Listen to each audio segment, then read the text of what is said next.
Good afternoon, everybody. We're going to go ahead and get started. Thanks, everybody, for making time to join us again today. We have another great lineup. And thanks again to all of you for everything that you're doing to continue to keep DSM strong and providing those stories of inspiration and innovation and optimism and hope.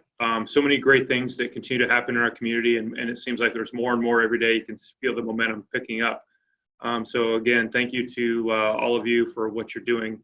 And again, we have a great lineup for today for our investor and member briefing. And so just to give a quick overview, we're going to be getting an update on our DSM-4 task force and playbooks. We'll again be hearing from our healthcare experts at MercyOne and Unity Point. And then, like we've been doing for the past few calls, focusing on a specific industry in terms of their response and playbook moving forward. So today we're going to be hearing from the construction and development industry, specifically from Hubbell Realty and the Weitz company, and some really great content from them here coming up shortly.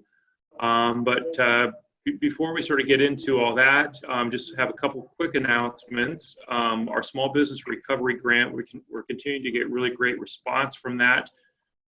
Please continue to push out that information if you know of any small businesses out there, 30 employees or less within the parts of the region that are participating, and encourage them to apply. We're actually going to extend our deadline to May 31st. So there will be some extended time to apply for those, but really this program was meant to be a gap filler for the state's economic recovery grants for small businesses, and also what's happening at the federal level with PPP and other SBA initiatives. Would encourage you all to, if you have not already done so, to take the Iowa Economic Development Authority's latest survey, which we've been pushing out. We'll put a link up on right now in our chat as well. It's my understanding that they are also going to be extending that deadline, which was originally going to be, I believe, this Friday, but I think they're extending that through May 29th is what I have heard. So again, would encourage you to do that as well.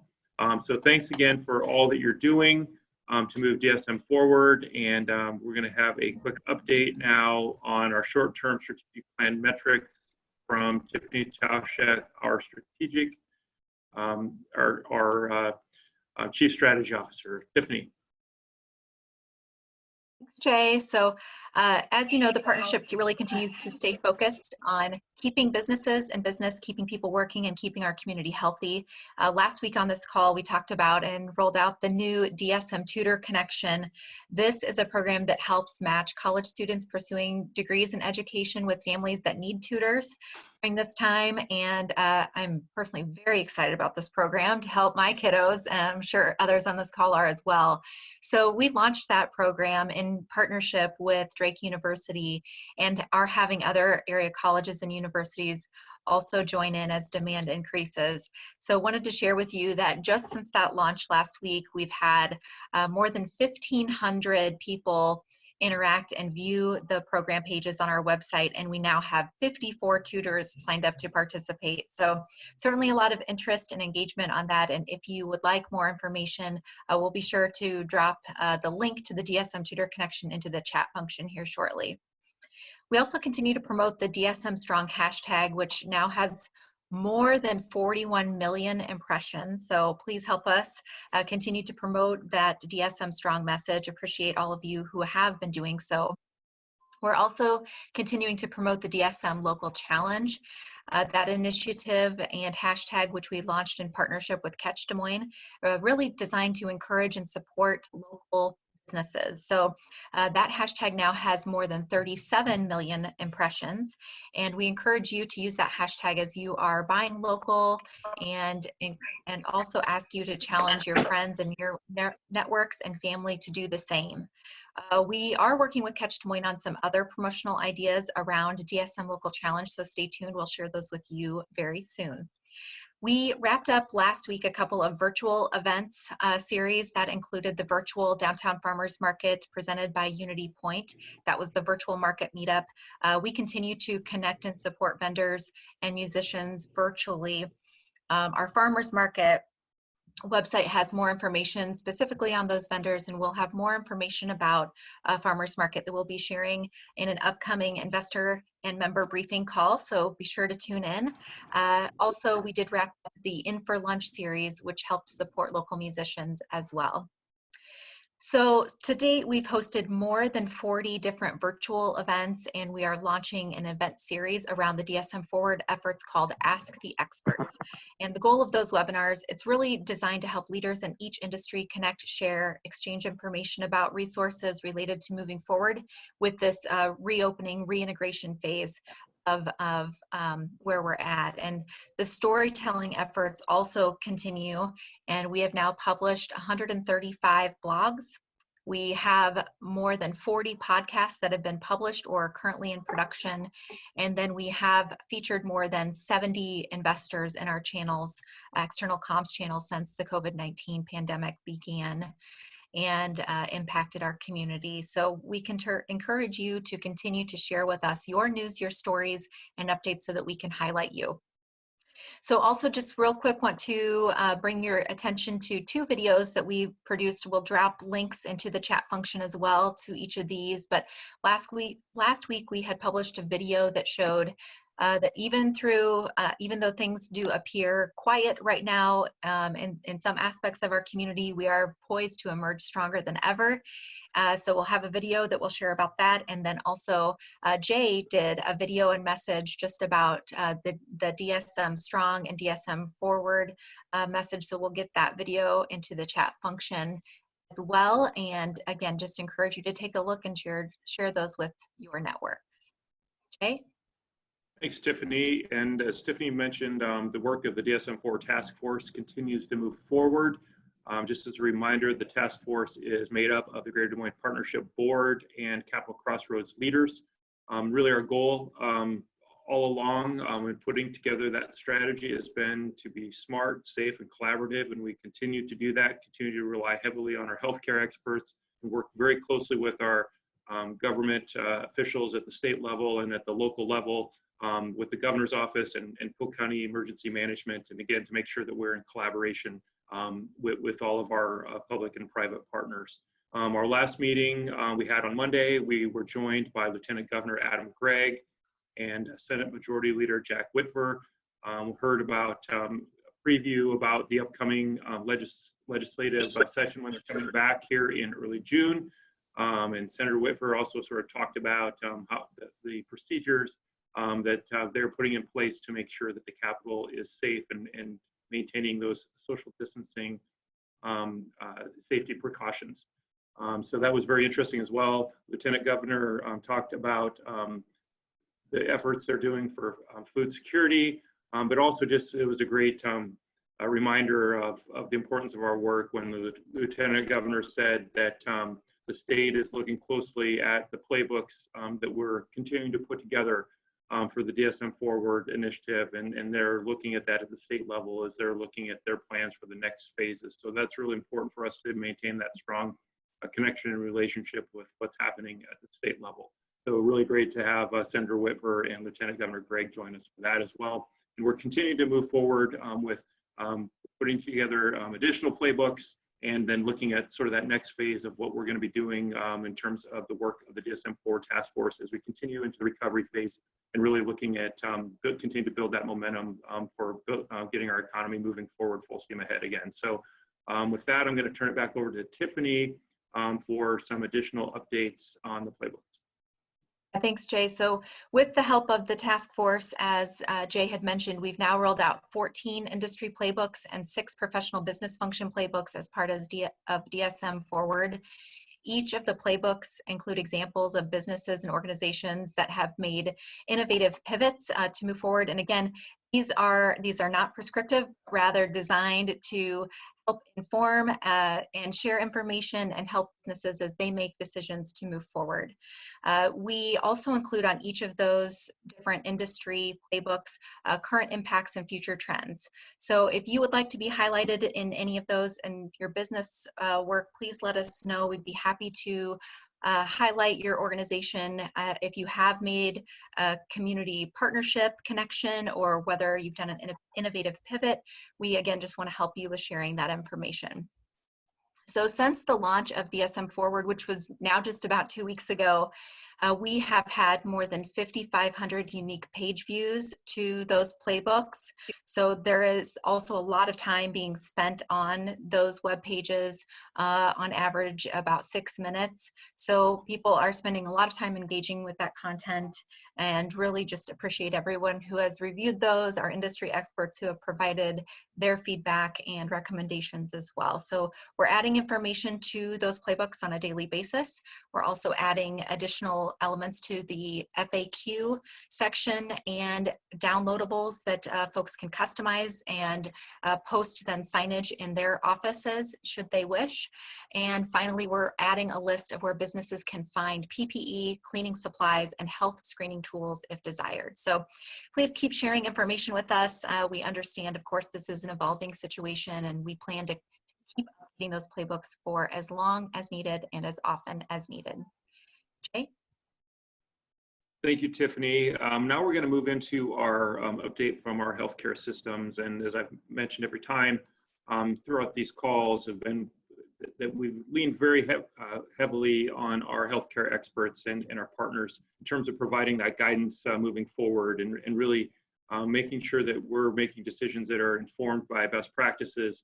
And as we continue to implement the flatten the curve strategies in terms of making sure that our healthcare systems are able to maintain their ability to address the COVID-19 situation. And so MercyOne and Unity Point Health have just been incredible partners for us on so many fronts, and given us so much of their time with their leadership, and really have been sort of the guiding lights for all of us as we're continuing to work through this situation as a region. So joining us today, again, we have Karl Keeler with MercyOne and David Stark with Unity Point Health. And I'm going to turn it over to them because they always have figured out how they're going to do the 1-2 approach to here. So Karl and David, thanks for joining us again today, and thanks for your ongoing. Thank you, Jay. And I'll be the one going first. And thank you for those kind words. We have some amazing providers who work in this community. And so we're really grateful for all those people who work with us to provide great care at all the systems and all the physicians in our community. So I will start out with just going through some of the numbers. So for the state of Iowa, we have 15,500 confirmed people. That's with over 110,000 people that have been tested. So an incidence rate of 14.1%. And as we kind of look at the numbers and what's important to the numbers, there's a couple things. One is, again, you can look at the RT factor or RT value that looks at the spread. So if you're under 1, that means that if you have it, you're spreading to less than 1 person. Our RT value continues to go down. It's at the lowest it's been in the last 2 months, and that's at 0.85. So that's extremely positive. We also look at just over the last rolling 7 days on the percentage of new cases, because we are testing significantly more than we are. The rolling, as of today, the rolling 7-day average of new positives is right around 270 a day, which is down from a week ago that was up over 400. So as that, at the same time, we're testing significantly more. So as we, both our organizations plus Broadlawns and others, as they're looking to open up from the elective cases, we're testing significantly more people than we were even just a couple weeks ago. So it's positive to see that number of positives decrease. So we're really pleased about that. As hospitalizations, there's 383 hospitalizations within the state, within Region 1. That's what we're part of. There's 181 of those in Region 1. And so they're in that. There's 49 that are ICU patients and 32 that are vented. And also in our state, we've had 8,200 that have recovered. And so the hospitalization rate of those positive is 2.5%. And that, again, if you look at the statistics from our state to the nation and to the world, we have done a significantly better job than kind of the rest of the U.S. With regard to not only hospital rates, but unfortunately, with regard to case fatality rates, we've been over twice as positive with regard to the overall fatalities. You've heard some talk just around the drug remdesivir. Although it is not it's not a cure, it does help decrease the viral load that patients do exhibit when they are positive, and you only use it at certain specific times. If there have been in ICU for a length of time, that wouldn't be a patient you would generally use it with. You'd use it on a patient that is worsening, that's been in a general acute setting that is worsening and may need ICU care. That would be the type of patient you would use it on. We have had distributions from the state across the state. MercyOne itself, we've received 800 doses, and you use anywhere from 5 to 6 doses a week per patient. So it doesn't match the demand we have, but we'll take what we can get, and we have seen some positive results. And really what it does is help decrease the overall length of stay of patients in the hospital. I think we've said this before, that the length of stay is for a general patient is just over 10 days. And if you're in the ICU, that adds another about 10 to 14 days to that stay if you're in an ICU level care. So we've seen some very positive results so far of that. We just, again, are hoping to get much more supply in so we can use it on kind of those patients. So, but that has been very positive. You've heard about the serology test and just overall testing. That has still been somewhat of a challenge, but I think both systems are actually doing the serology test and testing for that, as well as we're testing every inpatient that comes into the facility, as well as every patient that needs a elective procedure, that we're also testing all those just to make sure we're keeping our staff as well as those patients safe. And if we do find they're positive, and as David has mentioned before, there is a percentage of those patients that are asymptomatic that are coming in for procedures that we are finding out through this testing. So we're able to then quarantine those and make sure we keep everyone safe with regard to that. So I'll turn it over to David to add some additional color. Yeah, Karl, as usual, great job capturing it. And I think there's two things that I would just emphasize, one of which is just to highlight one of the numbers Karl pointed out that I think is important for this group to know. In Polk County, in our hospitals here, between MercyOne, ourselves, and Broadlawns, 45% of all patients in the state that have a COVID positive diagnosis in an inpatient bed are right here in Polk County. So we have nearly half. You see other regions that have really dropped off. We continue to be a very busy and steady and high. We've been at that high level now for over a week. So I say that not to scare everyone, but to just the reality of the fact that it is still very prevalent here. Doesn't mean we shouldn't go forward with our reopening pieces, and we're doing that ourselves with elective procedures, but it's just one more caution point as we look at reopening and how we think about that and how important all those recommendations are. Hand hygiene, social distancing, not doing groups more than 10. If you're sick, stay home. So I think that's critically important. Second thing that is new this week in part of our collective reopening is we're modifying our visitor policy for all of our pediatric patients. So at MercyOne Children's, at Blank, Broadlawns, that we had allowed only one parent or caregiver to be in. Now we're allowing 2. So that's another step in the right direction. And the final piece is that I would add color to is just a public service announcement, I guess, to this group. And as you have your employer or employees and team members and neighbors, one of the things we're starting to see the fruition of are people that have delayed care, that have not come in to either virtually or in person see their doctor or their nurse practitioner or come to the ER or get a checkup. Please do. That's an important piece to maintain people's health. I worry about the implications of people delaying care, which we've done on purpose in a lot of respects, but I think Karl would second that motion. They've seen that too. that people need to, especially if you have chronic conditions, continue to get seen, because that's going to put more burden on people and on our system going forward. So those are a couple of things I'd add, and certainly open up to questions. And I would just add to that, just as an example, our Iowa Heart, that's part of our system, is part of a broader study, research study with regard to, we've seen a decrease in people having heart attacks.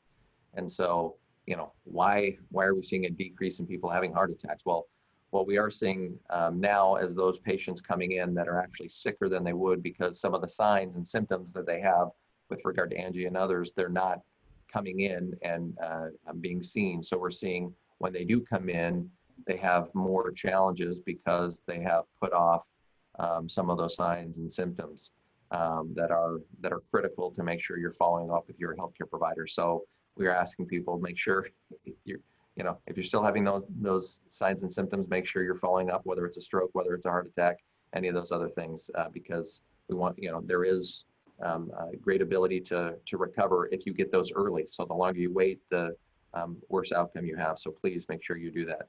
I would also just say with regard to just testing, so MercyOne, and you saw just a piece even last night or yesterday in the Des Moines Register with regard to testing and our partnership with Corteva. We are starting to do businesses. So if any of you are interested and are looking at either the serology test or the just COVID test, we are starting, or we will be starting to open that up more broadly next week as we're trying to get the state back and open. So if people do have any interest in looking at that for your businesses, or you're looking at how do you reopen and bring people back, feel free to either call me or text me or email me. And then also Troy Cook, who's for our business solutions, actually is leading that effort. So and Unity Point's doing similar. So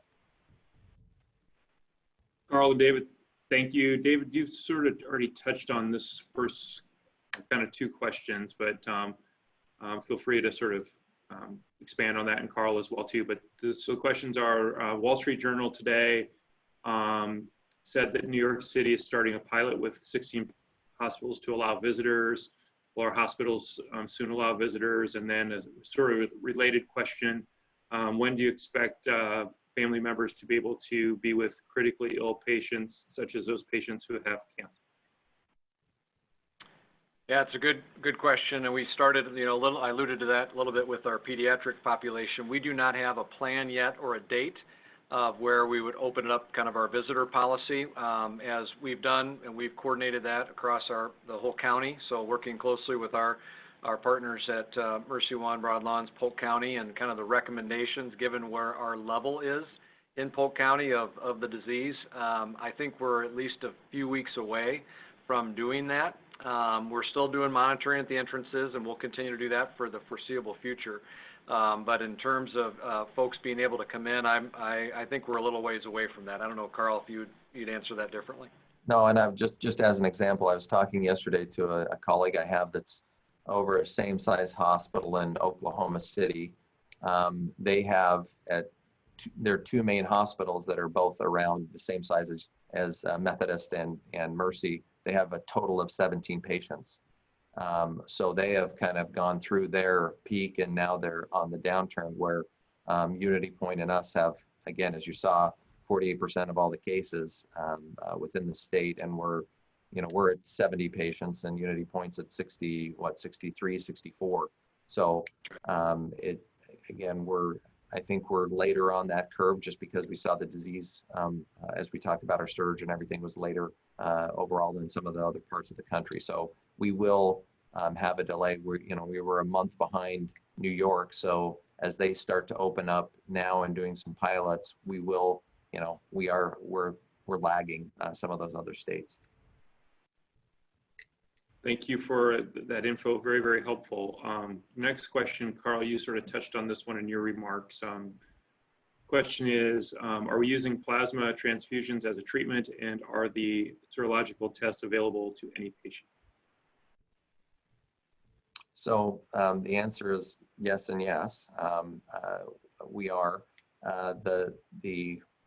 There have been some changes just from the as we look at the plasma piece, that we did get some new recommendations. I think it was it yesterday, David, with regard to the use of that and the cost of that before we were able to get it and actually get it at a different cost. Now they are going to start to charge, and it's not insignificant for that and the use of it. So our providers are going through to say, okay, how and what should we do that, and working with blood banks on how do we make sure we're doing making sure we see what that is from a testing, so we can do that.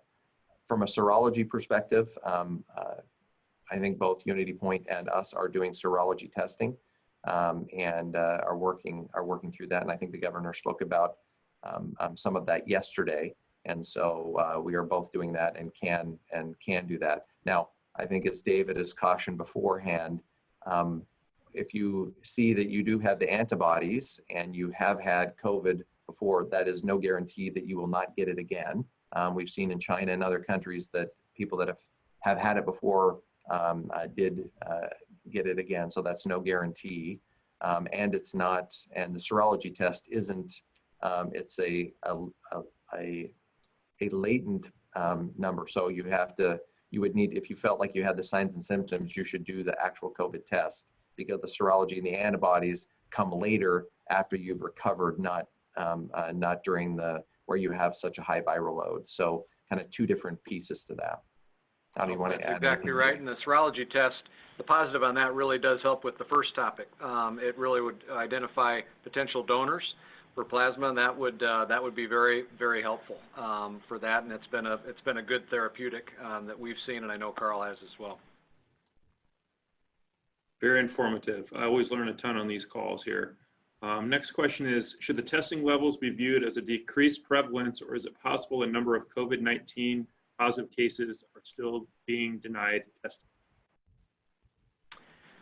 Possible on both fronts. I think Karl stated it very well. If you look at the kind of the trending over the last week or so on the positives, and as we've tested more people, and sometimes you have to sore thumb that a bit, as we've done some very targeted testing. If you go into a nursing home, to the meatpacking plant, and do 400 tests or 300 tests, it's going to ramp that number up a bit.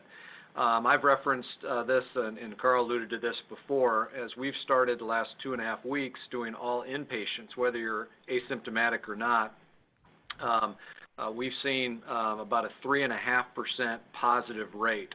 So less than the overall rate. We're testing the right people. You would think that with the screening mechanisms, but as we test more and more people, that rate should come down. And so it would get to more of a community-wide prevalence rate, which is where that is on asymptomatic and others. We'll start to see that number, hopefully, as we get more testing done, that positive number come down, if that makes sense. Again, very, very helpful. Next question, here's a really easy one. Just kidding. From a medical perspective, can youth team sports safely play this summer? Can schools resume in the fall? If so, what should the best practices be? Glad it's Karl's turn to answer that one. Yeah, I was going to turn it back to you. Yeah, this is a difficult one, and I've been asked I don't know how many times, and we have provided some of our physicians to participate in those different clubs, and so schools to help with that decision making on what they're going to do. You know, I don't know. This is a difficult one around, you know, how do you look at whether, you know, it's not realistic that we're going to test all the children coming back in, and just to know that that's, you know, good for a few days before, if they did have it and were asymptomatic before they're showing signs and symptoms. And I think David spoke about this kind of last time we were on, and I think did very eloquently on, you know, how do you make sure that we're, if you have any signs and symptoms, how do you make sure you are quarantining people, you're practicing meticulous hand hygiene. But from a sports perspective, you know, I think people need to be cognizant if they are feeling any signs or symptoms to make sure they're not participating. That's the number one. And that making sure there is ability to do hand hygiene and others while you're playing. I don't know if it's going to get to a point where you say, hey, you wear a mask or whatever, but I think that's, each sport's going to have to go through that. I don't know, David, you did a very nice job last time answering kind of the school question.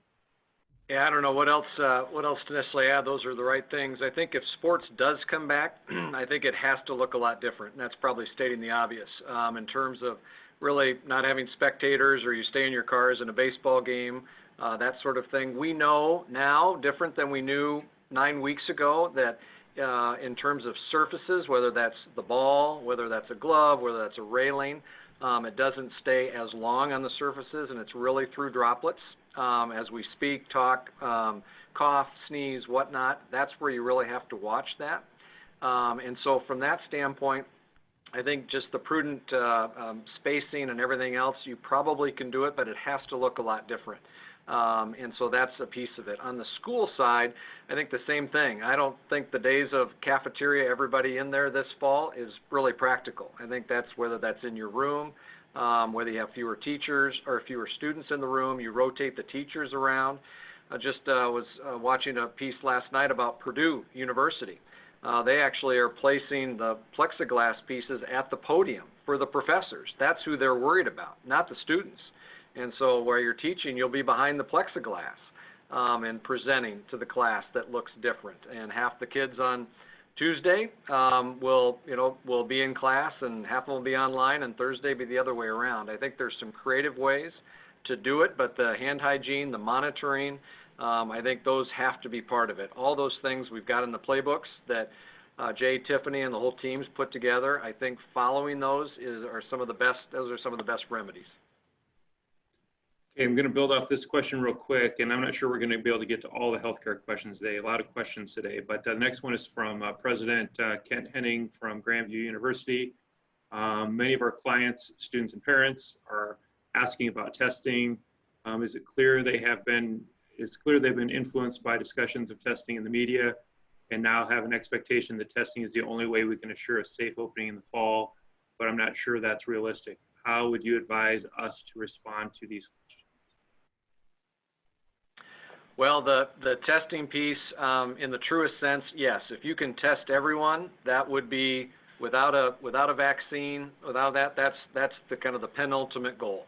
We don't have that capacity right now, and it's not just about the test today. It's about, okay, so you answered it on August 7th when everybody moves in to the dormitory. What about August 10th? What about August 20th? What about September 1st? How do you do it on a regular basis? It becomes very impractical. So I think that then gets back to the mitigation pieces that you do alleviate those fears. We're going to monitor students when they come into the building. We're going to require them to wear masks in the classroom. We've got the hand hygiene stations out there. Student health, what they're going to do to get patients quarantined if anybody's sick. How does the faculty do that? How do we provide those things that provide that kind of assurance, your psychological assurance through those visible signs, I think go a long way towards making people comfortable. And I would just say that by the fall, there will be much more testing available. So even just to start a semester, there could be, but David's exactly right, after, a week after you've taken the test, but at least to start, you would know if there are people that you would want to follow or quarantine before they started, you'd be able to identify that early on. So you could do, much more testing, at least at the start. Got it. We're going to buzz through a couple more really quickly here.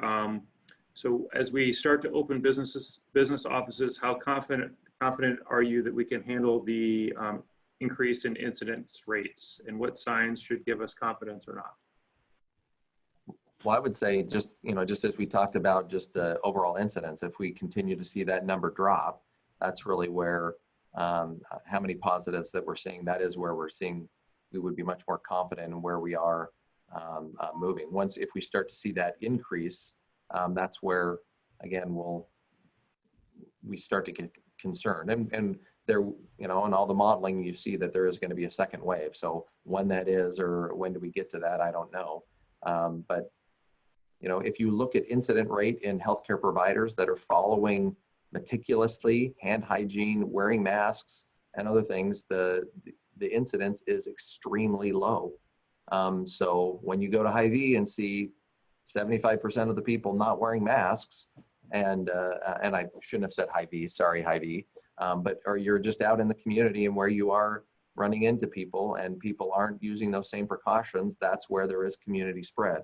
Otherwise, when you're, again, in the healthcare facilities, you're not seeing that same spread because people are following meticulous hand hygiene, wearing masks, and doing all those precautionary things to prevent it. And that's what, even though both Unity Point, us, and Broadlawns have a significant number of positive patients, you're not seeing widespread because of that. So, it is, I know I think people now that, it's the weather's warmer and we're seeing decreases of cases and they're not seeing it everywhere. Everyone feels like, okay, it's good to go out and not worry about any of those precautionary measures. Well said. All right. So next question, is there an RT factor available for Polk County?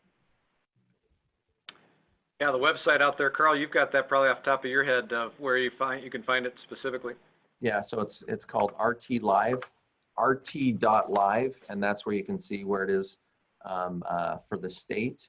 And I was just going to bring it up, but yeah, so rt.live gives kind of all the states and where people are. Excellent. All right, we'll post that here in the chat here as well. And then the final question from Brendan Comito, as business, how do we get serology testing? So the serology testing, whether that's at MercyOne or Unity Point Clinic, it's a blood test. So that is available with your primary care physician. So there's not a drive-through site or a separate site for that. It's a test that's available through your PCP. All right, great questions. Thanks everybody. Karl and David, as always, thank you for your time and your expertise. Always get a new list of questions, and again, we're all learning as we go here. So thank you for your leadership, and again, let us know what we can do to be most helpful to you and your teams moving forward. Hey Jay, just one quick thing. So the RT Live just has the state. I think we've been calculating the county. So let me look to see if we can get that out. Perfect. Thank you. Thanks for that follow-up.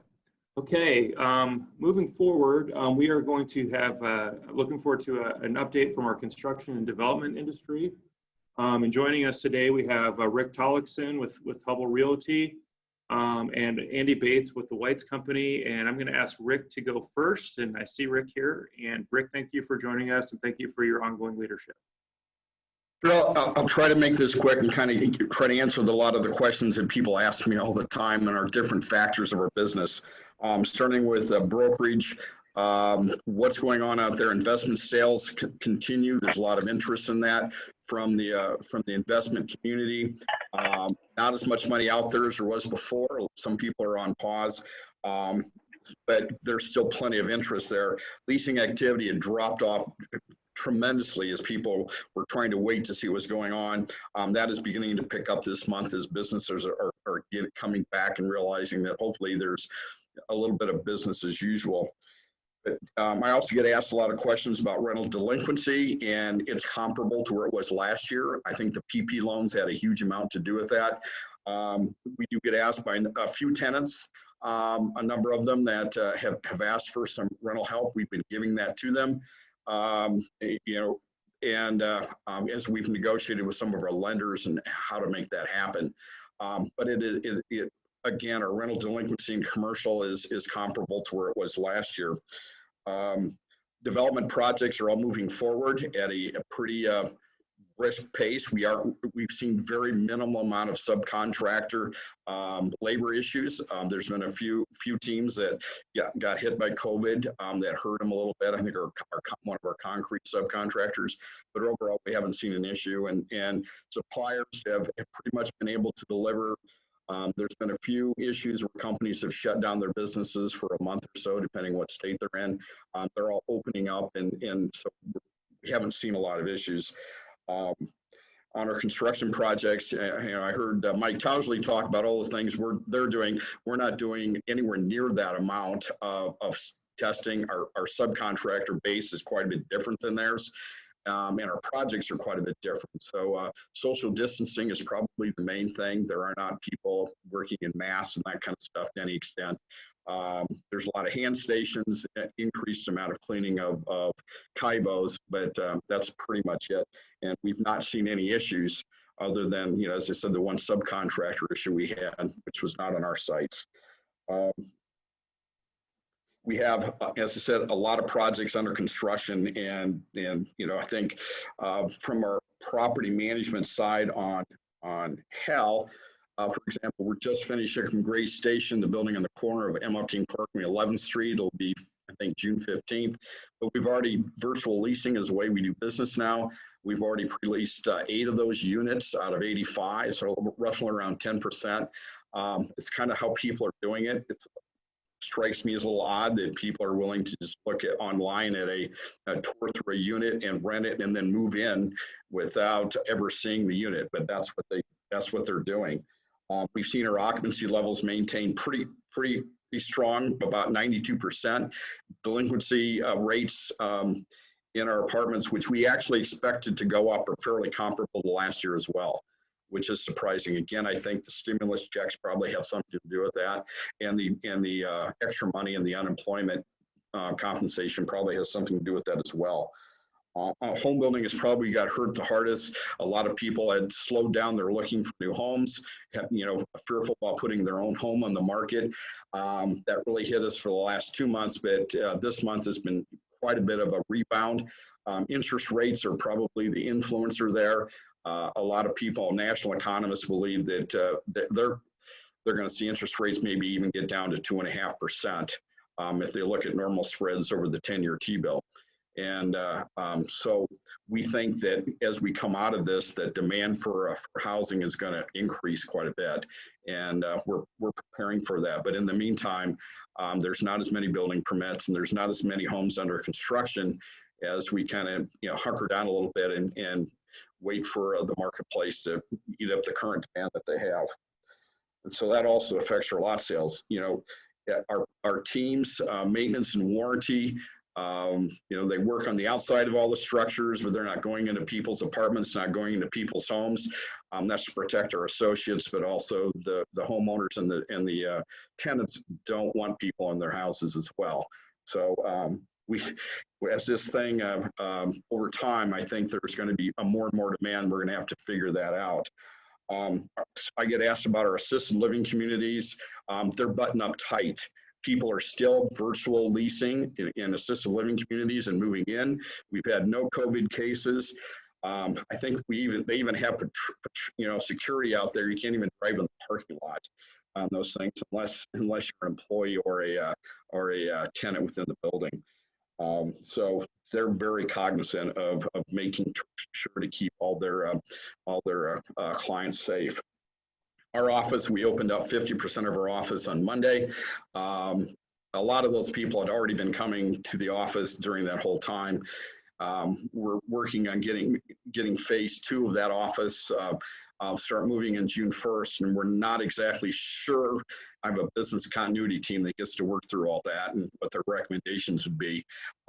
Everybody who came the first time around were all volunteers and said, I want to come back to work.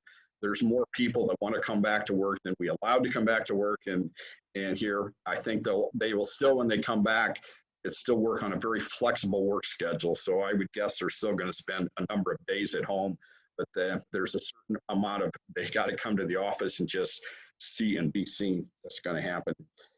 We'll give a shout out. We do a lot of work all over the various communities and the governments, both you know, City of Des Moines, where we do a lot of work, but all the suburbs as well. They've adapted to these Zoom meeting type meetings, and we're still getting our approvals, business as usual. We're working with all the staffs, and it's a different way of doing business, but they've really done a great job of keeping business moving forward. Thanks, Rick. Thanks for joining us today. Really insightful comments. Again, just like our healthcare presentation, I learned a lot with just what you just said. So thanks for that. And we're going to do Q&A here shortly here, but we're going to move now into Andy Bates with the Weitz company. And after Andy is done, then Rick and Andy will take some questions. So feel free to put those in the chat box. Andy. All All right, thank you, Jay, for the opportunity here. So I'm going to hit this from a couple different ways here, from our current challenges that we have and we're working through, and then obviously the outlook that we see at this point. With the current challenges, you know, there's three things: construction site procedures, what we've done to adapt that, supply chain interruptions, and then the last is any industry impact from delays, stoppage, layoffs. So the first, construction site procedures, you know, there's many things that we've done, and it's been ever evolving as we learn more and adapt. But obviously starting with frequency of cleaning, whether that's job trailers, restrooms, or the building itself, tools, equipment, a significant increase in cleaning. And then, you know, you normally have the hand washing or hand sanitizer at the restrooms, but we've increased our hand washing stations at our project sites just to help with distributing it across and making sure it's readily available for everybody. We have implemented questionnaires in order to enter our job sites. The simple questions of, have you traveled? Have you known exposure to somebody with COVID-19? And do you have any of these symptoms? Just that constant reminder to everybody that's coming to work of, if you're sick, stay home. If you think you've been exposed, stay home. Don't bring it here. And then obviously maintaining social distancing as much as we can. The real challenge here in construction is there's a lot of things that you can't maintain that distance. So we have, we've implemented and require that if you cannot maintain that 6-foot distance, that you're going to wear a face covering. We've gotten all face coverings to our employees and working through that now. And then meetings like everybody else, you know, trying to do meetings through Zoom, through that virtual piece. But there are things on site, right, that are between the foremen, superintendents, project managers that they need to meet. And some of our foremen, you know, don't have the technology capabilities. And so our teams have gotten really creative on outdoor meetings or smaller groups, you know, that type of deal to help minimize the risk. And then restricting visitors. No more salesmen bringing donuts by. You know, it's limited to truck drivers and trying to keep them in the truck as well, if we can unload them without getting out. So really minimizing the overall amount of people on our project and keeping it controlled to those every day that come and show up. Supply chain interruptions. You know, we look at the global impact, but we've got to elevate our awareness to the global situation that's going on. You know, it's not just the products that we're getting within the US, it's the tile coming from Italy and the lockers coming from China, you know, all those things, watching those and making sure we got a good handle on them. And when we first, you know, when this first started to hit, we took a proactive approach and reached out to our suppliers, to our subcontractors, and really going through and figuring out what issues we know about, and we continue to do that. Strategically early on, we were able to procure some material ahead of time and store it either on site or off site to make sure that we had it to keep things going. But unfortunately, you can't do that with everything. And so there are some issues that we've identified on each of the projects, and really that rolls into alternate solutions, because no matter how much we tried, there's still impact on some of the supply chain material. And getting creative with those solutions and open up to, you know, owners with alternate solutions if there's a major impact, and working with those clients to find a substitute. Industry impact. So the next slide, this is really a national statistics look across the country, but 85% of the contractors are experiencing delays on their projects. Now, I would say this market, though, this industry is very fortunate. We haven't seen that here in Des Moines. Things have, for the most part, have stayed steady. I think we've had one project delayed and one project that stopped for a couple weeks, but then we're back up and going on that job as well. 74% have filed for the loans under the PPP Act, and although Weitz company has not, I think that shows the impact that throughout the construction industry that people have had from a business standpoint. And then 70% of the reported supply chain interruptions, you know, I think from our perspective, and Rick, you guys, it sounds like you've been pretty fortunate, but I bet you on every one of our jobs, we at least have one thing that's been impacted. And we're trying, working to resolve those. And then the last stat, 40% of the construction firms in the U.S. have reported layoffs. Again, in this market, we haven't seen a layoff from project delays or anything. The layoffs that we're dealing with right now are people that are wanting to stay home and protect or are afraid of the situation, so they're self-quarantining themselves. That's the layoff that we're impacting. And, from a manpower workforce in construction, it's hard to find enough people to keep things going as is, and then to have this impact, it's created more of a challenge, making sure that we're getting those people to work every day. Switching gears to kind of the outlook, I'll review kind of short-term opportunities from a customer perspective, worker health and safety, and then how we're going to manage that supply chain, and then technology that we can use to leverage. Short-term customer opportunities, in this market, we're seeing, the current backlog is strong. I mean, right now things are great. We haven't hardly missed a beat along the way and kept things going. There is some uncertainty going into the late of 20 and early of 21 on what things look like, what is going to be put on hold and delayed, or what are people going to go ahead and move forward with. From a customer standpoint, though, as things tend to look like they're going to slow down a little bit, there is, from a competition and better pricing standpoint, the likelihood of better costs coming in. And for those owners willing to move forward, I think they'll benefit from from the cost side due to some of the uncertainty moving into 21. Worker health and safety, the new normal. Is this the new normal where we're putting all those procedures I talked through? Are they all going to stay, or are we going to continue to adapt? I think there's a lot of things that we have done that, looking at them, they're great benefits to our workers regardless of this current pandemic. And so let's continue to develop those and continue those forward. And, every day we continue to look at this, reflect, and learn from it. Wearable technology. We are actually on our Microsoft project out in West Des Moines. We are working with a West Des Moines company that has a wearable technology for our workforce. And really what that does for us is allow to monitor the environment around our employees out there.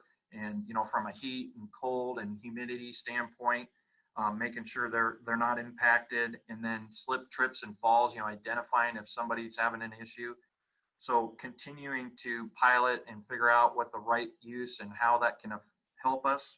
We're excited about that opportunity. And then worker health monitoring, really, what are we going to do? We're doing some temperature screening on jobs. Is that going to continue? How do we, what does that look like today versus in the future? And then the last is just sharing best practices, continuing to share and develop. I talked about people laying off, doing self layoffs out of concern. And, out on the Microsoft job is a good example of, electricians are heavily needed out there, and a lot of electricians were staying home. And between ourselves and the local union, worked through putting videos together on, what are all these measures that we're doing to help protect the workers? What are these things that we are able to do to provide a safe workspace?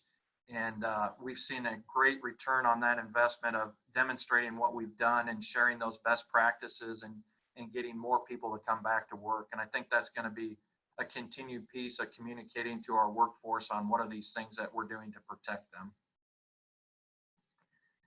Supply chain management, we've got to continue to keep our pulse on the global market. We need to understand the impacts because they're going to be different in every area. Delivery, understanding the delivery lead. A lot of places were shut down, and we've seen some impacts from that, but we're also going to see places that aren't, or we know places that are coming back not at full production. So lead times are extending. So we've got to have an understanding of that piece going forward on what the exact lead times are on materials. And then from a design and owner standpoint, the more that we can specify multiple manufacturers of products, one, you're going to get a better cost, but two, it gives us the flexibility on the schedule side of having an alternate to, if they have a shorter lead time, in order to build quicker, keep things on schedule. And then the last point that I wanted to hit on was technology, and you know, we've continued to push the envelope on prefabrication and modularization, but I think based on the pandemic, we're going to continue to see that grow and be even more important.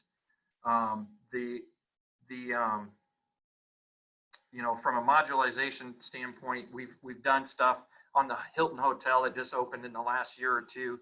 You know, we completely prefabricated all those bathroom pods and set all those pods within 2 weeks, and all those bathrooms were completed in a controlled environment. And I think with the things that we're seeing, the more that we can control that environment, the better off we are for our workforce and keeping them safe. And then where else are we going to see, from a worker health standpoint, the technology increase? You know, I talked about the wearable technology. I think we're going to see temperature scanning become more and more prevalent, and different technology that helps us expedite that process right now. But a lot to continue to develop and grow on. But that's what I have for today. So thank you, Jay. Andy, thank you so much. Rick, thank you. We do have some questions here. I'm going to combine a couple of them. So, and both of you sort of touched on this one, but how does your backlog and future work queue look moving forward? And then predictions for construction next year. And is there going to be any influence on this construction queue based on companies who are finding it more workable than perhaps they thought, to having employees work from home? Yeah. So let's see. So from an impact, you know, I think what I had said was late 2021, things look like they're slowing down a little bit from what we're hearing. I think it's still kind of up in the air. You know, prior to this, there's a lot of there are opportunities out there that are continue to talk through. It's just a matter of, are people going to move forward with them? And I don't know that we've got that crystal ball right now on what clients are going to do, but it's kind of a wait and see right now mode on some of those upcoming projects. Yeah, Rick, do you want to add anything to that? Well, for us, as we look for new projects, I mean, we have 2 projects that are entering the equity raise phase. And so we're going to go out and market and just see what the market feels about that. We've gotten a lot of indications right now that are very positive. There's a lot of money that was pulled out of the market, sitting on the sidelines, trying to figure out where they're going to put it. And real estate seems to be a strong investment opportunity for them. But we'll find out with probably the next 30 to 45 days. Yeah. As far as employees working from home, you know, I think on a job site, it's right. The majority of our job site has to be there. That's not a solution. But as our offices, yes, we're finding, you know, people are able to work from home and still be productive and get things done, depending on their role on the job. We're at about 25% capacity in our office right now, and you know, we're kind of hang there and see how things go, and moving forward and gradually increase it as things steady. And we talk to a number of groups around the country, and that question gets asked a lot, and everybody has a different opinion. Some people believe that, you know, they're going to, people are going to reduce the amount of office space they need. Some people say, no, they're going to increase it because they want more distance between people. And so, I don't know, everybody can be right, I guess. Yeah. The last one was on cost, right? Yeah. Yeah, so I would say on a cost standpoint, we're not seeing much increase. We've seen some better, but for the most part, things have been holding steady right now. If things continue to slow down, I think that's probably a good thing from a pricing standpoint, but yeah. So the question, just in case you didn't see it, is what's happening with projected pricing for projects given the supply disruption. So, you know, Andy did mention that. Rick, any further comments on that? Yeah, we haven't seen a lot of supply disruptions. They've been fairly minimal for us. We don't get into the exotics that Andy gets into. So if we find something that's unavailable, we find a replacement product pretty quickly. Yeah. Well, thanks, Rick and Andy, for joining us. Really insightful. Again, really helpful just in terms of how both your companies have adapted and what those trends are moving forward. So thanks for joining us today. We know how super busy you are, and if there's anything we can do to be helpful moving forward, let us know. We're reaching the end of our time here. I'm going to throw it back to Tiffany for our weekly action calls, and then I'll wrap it up, and we'll be done here in just a couple minutes. Yes, so just a friendly reminder, the IEDA survey, which is now open until the 29th. So that is a quick edit that we just found out about right before this. The survey link is in the chat. It's also on your screen. A reminder about the deadline extension for small business recovery grants. Now open. Applications can now be accepted through May 31st. And the DSM tutor connection, just a reminder, that link is also posted in your chat function, but want to make sure that we are connecting those tutors with students. So please feel free to utilize that and share that with your networks. DSM Forward, those links are also in your chat box, and we have several Ask the Experts series that have already been booked, and we'll go ahead and go to the next slide so you can take a quick peek at those before we close out. But we do have a ton of opportunities for storytelling, whether it's through podcasts or blogs, webinars, media pitches, you name it. We want to do what we can to help you share your story and share your information. If there's time to take a quick look at that final slide here with the events, we do have one event even this afternoon with an Ask the Expert about PPP. We have about 100 individuals already signed up to participate in that. We know it's going to be just a really great session. And then Ask the HR Experts is also another popular one that we have lined up for tomorrow, and then others noted there. We continue to add additional events and Ask the Expert series on a daily basis. So please check back on our partnership upcoming events website. And of course, the podcast link is there as well. Thank you. Thank you, Tiffany. Again, thanks everybody for joining us today. Rick and Andy, thank you so much for your updates. And Karl and David, as always, thank you for your updates. I'm going to conclude today with a book recommendation. Some of you may have already heard me say this week, but I'm a big book reader. I know, Rick, you are too. But if you've not seen this new book, I highly recommend it. Erik Larson, one of my favorite authors of all time, who wrote Devil in the White City and lots of other great books. But this book is called The Splendid and the Vile.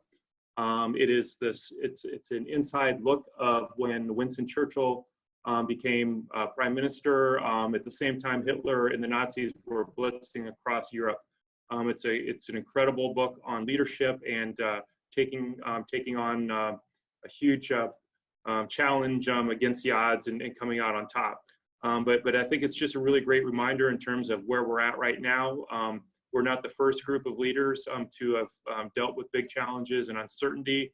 And in many ways, many who have gone before us have faced much greater challenges and much greater uncertainty. So it really puts things into perspective, but just an incredibly interesting book. And Erik Larson is just a tremendous author. So if you're into reading, if you're into history, check out The Splendid and the Vile.